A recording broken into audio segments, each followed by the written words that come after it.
தந்தை, மகன், தூய ஆவியானவர் நம்ம நிறைவாக ஆசீர்வதிப்பாராக. ஆமென். பிரியமான இறைவர்களே, தவக்காலம் 7ஆம் நாள் இந்த செவ்வாய்க்கிழமை கோடி அற்புத அந்தோனியார் ஜெபத்தில் இந்த ஜெபம் நம்மளுடைய வாழ்க்கை, இந்த ஜெபமே நம்மளுடைய ஆசீர்வாதம்.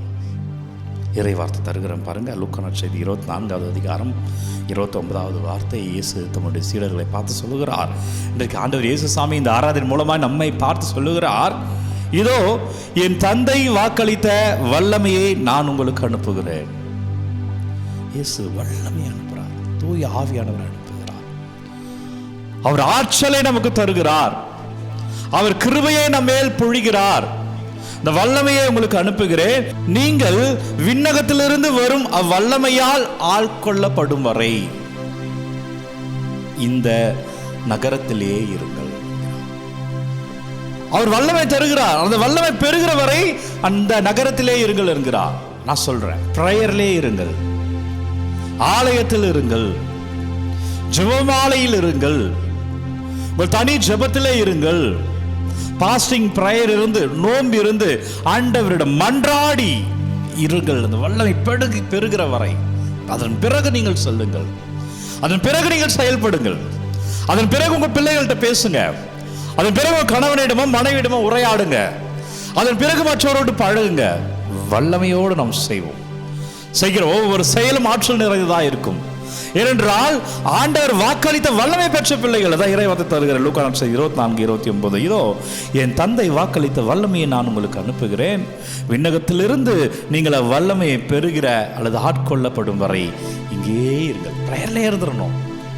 அது ஆசீர்வாதம். நன்றி பாமை துதிக்கிறோம், நன்றி செலுத்துகிறோம், ஆண்டவரை ஆராதிக்கிறோம். ஆண்டவரை எங்களை தொடுங்கப்பா, ஆண்டவரை வழிநடத்துங்க ராஜா.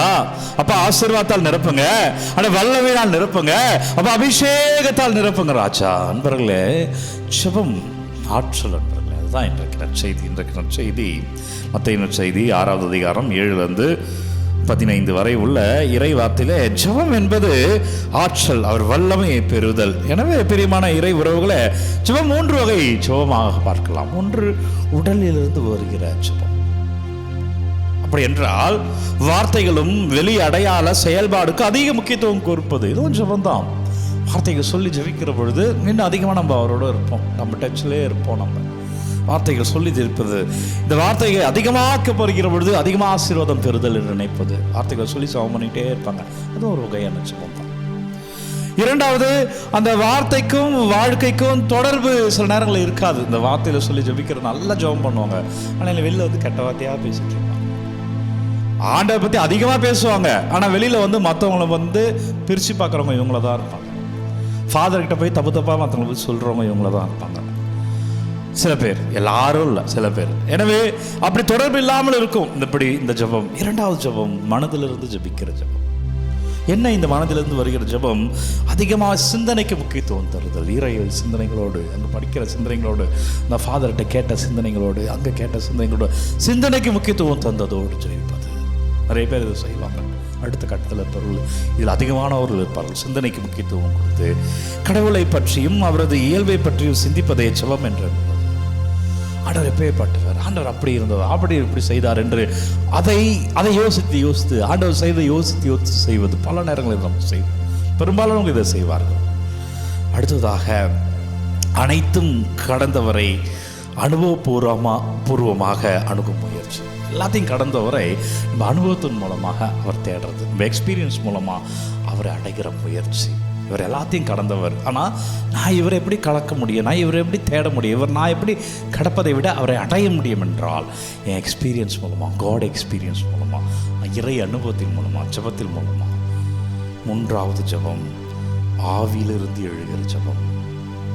என்ன இந்த ஆவியிலிருந்து எழுகிற ஜெபம் என்றால், இந்த ஜெபம் நமக்குள் இருக்கிற ஆவி சொல்லன்னா பெருமூச்சியோடு ஜெபிப்பது, ஆழ்ந்த நிலையிலிருந்து ஜெபிப்பது, பெருமூச்சியோடு ஜெபிப்பது. வார்த்தைகள் அல்ல, மனதிலிருந்து வருகிற ஜெபம்.